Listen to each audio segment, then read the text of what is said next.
Legacy is a lot more than just leaving behind money. It's leaving behind your wills, your wishes, your desires, your hopes for the next generation or the next charity. And you really, really can't start too early for legacy planning. It's funny how people have a trigger that happens in their life. A loss of a loved one, a challenge with a parent, a best friend that gets killed by a car wreck, or maybe it's even hearing something on the nightly news where a family is disrupted because they weren't properly prepared, hadn't planned ahead. We're going to talk about legacy planning regardless of your age in this segment on Consider This Program today. Well, good morning and welcome to Consider This Program. I am your host, Joe Clark. And I'm Daren Hardesty. Happy to have you along. Hey, Daren is one of our senior advisors at the Financial Enhancement Group. He works with me hand in hand with the families that we represent, and very, very, very honored to have him along. He's also moving along faster in the CFP educational program, the Certified Financial Planner program, than anybody we've ever had. I think possibly even including me. It took me 3 years to get through. And I think Daren's over halfway through, and while working, while raising 3 kids. So well, I got a late start, so I gotta pick. There it up there you go. I couldn't be more proud. So, Daren, you tell me that it's never too early for legacy planning, but it can be too late. What do you mean by that? Well, Joe, what happens typically with most legacy planning is they're always thinking, I want to make sure that I have this in order, but what do I need to do? It's that last thing you want to do on a weekend. It's that last thing you want to do to go meet with an attorney and actually put together legacy documents or estate planning documents. But everybody has it on their mind. The problem is that if you wait too long, then there may be things that are out of order, and it may end up causing more frustration for your family than what you ever intended. Where you want to make sure that you're leaving behind something for your family, it ends up being something where they have to go through a whole lot of hoops that they need to jump through. When really, if they just paid a little bit of attention each year and maybe take that one leap to get those estate documents taken care of and check back in from time to time, it could save a whole lot of frustration and devastation that a family needs to go through. So we always make sure that in all of our meetings that we talk with our families and review their estate planning as a part of our 5 critical elements to make sure that everything, no matter what has happened in their life, what's happened in their kids' lives, their friends' lives, whatever, that they have everything in the order that they want it to be as best as possible, so that when they do pass, that they know they can, everything will go the way that it's supposed to for today. So just a few side notes if you're taking notes on legacy planning. I'll give you some things to think about that you can write down. One is that execution eats strategy for breakfast, right? You can have the best laid plan, but if it doesn't happen, if it doesn't come to fruition, nothing got there. Yep.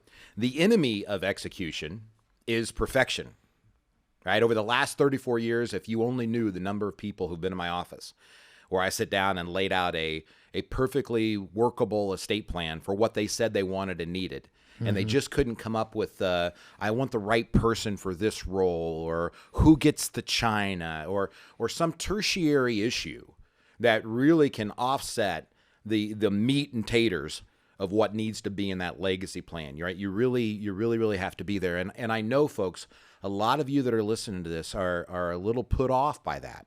My grandfather, who I love dearly, was a tool and die maker at Chrysler in Newcastle, Indiana. And he, like a lot of other people, taught me, ingrained in me. He said, Joe, if it's worth doing right. And, as a tool and die maker, you just can't be off. Right? I mean, he was a perfectionist. Yeah. And I think a lot of us still carry that still resonates with us. And what I will tell you is the enemy of execution really is perfection, right? Daren told you can do this little by little. Starting with a little can actually be a whole lot, right? There are some things in legacy planning where it doesn't take that much time. It just takes a little bit of positive momentum, and you get it started. And that by itself can lead to great consequence for your family in terms of making it more user-friendly, helping them when sometimes the emotional strain is greater than what most of us can deal with. So, even start with those little things if you need to. Yeah, and Joe, that's a great point. We've had multiple meetings lately where we've had families that they have larger estates, multiple assets, things that they want to make sure that their kids, grandkids receive it all, and they always want to leave that perfect percentage of everything. But the problem is, if you try to make that perfect over time, every year those assets are going to change, whether it's investment value or whether, whatever the market is doing, or how much you need to take out personally from different accounts. So even if you get the most perfect plan for today, it may not be what's best for tomorrow. And that's why it's always important to keep coming back to that. The simplest way that everybody can make sure is, as we've talked many times before, is to look at your beneficiary designations. And some questions that you need to ask is, especially if you haven't updated them in a while, is, what has changed in your life? Have you gone through a divorce? Have your kids gone through a divorce? Is there anything that's changed? Are the people that you listed as, if you had a child that's passed away, are they still listed as one of your beneficiaries? These are things that you don't always think about, but if you put it off, years go by and all of a sudden now you're in a really bad spot when you pass away. And I know, Joe, you've seen times before where a person has gone through a divorce. They have their ex-spouse still listed as their 401k beneficiary. And, by law, there's not really a whole lot we can do in that situation. So there's some really traumatic things that can happen, but also it's just a matter of, how has life changed? Does one of my kids, he just got a great new job, and you know what? Now his tax implications of receiving this IRA is going to be much different than what it was 5 years ago. And we can always look at that and start making those simple adjustments every year to make sure that your plans are executed the way that you want them to today, not what they were 5-10 years ago. Let's walk through that beneficiary issue, because we just lived through a very complex case and a private letter ruling, one that was way too close to home. So let's hit, and for all of you, I'm sure you all know what a beneficiary is, but it essentially says when you're gone, i.e. dead, not still alive and incompetent, but when you're dead, who gets the money, right? So by law, your current spouse is entitled to all of the assets inside of your 401k, not your kids, not your ex-spouse, not your mother. If you are married, regardless of what the beneficiary designation says, it is going to your current spouse. A prenuptial agreement, by the way, with the Department of Labor says that it will not hold. That is held true in federal court.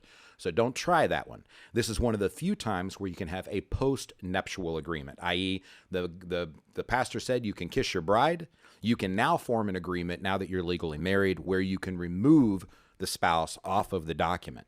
This becomes very, very critical because we have 28 states in the United States that says, Daren, if you have a life insurance policy, don't do this or I'll kill you. But if you have a life insurance policy and Morgan is the beneficiary and you get a divorce, right, and you don't change the beneficiary designation, 28 states in the United States say that your kids are the beneficiary, Morgan is not, even though Morgan is listed. Indiana is not one of those states. Indiana is still going to go to Morgan because she's on the beneficiary designation. So here's what I have seen. We have not had a lot of divorces at the Financial Enhancement Group. You know that. There's about 35, I think, in all of the years that I've done this that we have dealt with. But one of the things that you need to do is to restate the beneficiary designation because of that rule, right? So for instance, Daren and Morgan did get divorced, but Morgan is still the mama of 3 of his babies, right? And he wants Morgan taken care of, or the kids taken care of in the event something happens to you. You need to go back to the insurance company, even if there's a beneficiary document that says you want it to go to Morgan. You need to go back and refile a form that says you want it to go to Morgan that's dated with the current date. Do not let the insurance company tell you that it's already done, that it's already taken care of. Hogwash. Right? There's a lot of moving parts. And this is why when Daren does your family update every year, he's going to ask for those beneficiary designations to clarify. Absolutely. And, a lot of us, in all of our meetings, making sure that you can tie up any loose end. I think that is one of the most important. It's the simplest thing you can do, but it really is. It's the thing that you should always be doing, because if there is one account or one situation that your family has to deal with, that's better than having to deal with multiple. And it comes back to that, we're not attorneys, we don't practice law, but we do know that those beneficiaries are going to supersede whatever your will says. And we've had so many families, Joe, come in that say, well, my will says this, so I'm all good. And they walk out and they walk in the meeting feeling like they've got everything in order, and then they find out that, oh, maybe I don't. And the will can say lots of different things, but if those beneficiary designations, if they're however they're listed, that's going to happen first. So really making sure that you have those things in order, bank accounts, your home. You can even in multiple states do what's called a ladybird deed, where you can actually put a beneficiary on your home so that it doesn't go through the probate process. So we're just trying to make sure that the way I always see it and the way I always communicate it with our families is when you pass, you want your family to be able to grieve you with as little stress and outside things to deal with as possible. And a part of a good estate plan allows your family to grieve, and you know that, and they know that everything's going to pass accordingly, and it's going to be simple. You can hopefully avoid probate, and everybody can move on in the most healthy way possible. I believe the best way to be prepared is to be able to ask good questions and be able to answer them. And so one of the things that I'm preparing, we have a trust division at the Financial Enhancement Group where we're able to use your existing trust, modify some of the language that's in it. We have an attorney on our team. We send you back to your attorney, but we're actually able to be the successor trustee for financial issues. That's one of the things that we're able to do that kind of came out of the COVID crisis. But there's a list of questions that I have that if you can't answer, and more importantly, if your successor trustee can't answer, then there's a pretty good chance we need to get back to work and make sure some of this stuff is documented.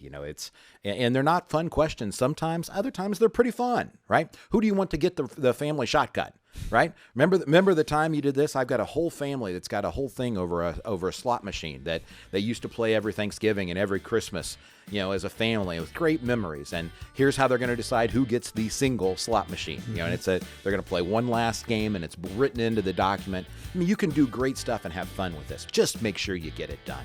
Go to yourlifeafterwork.com or call us at 800-928-4001. Get signed up for your Next Steps meeting or use the QR reader on the screen.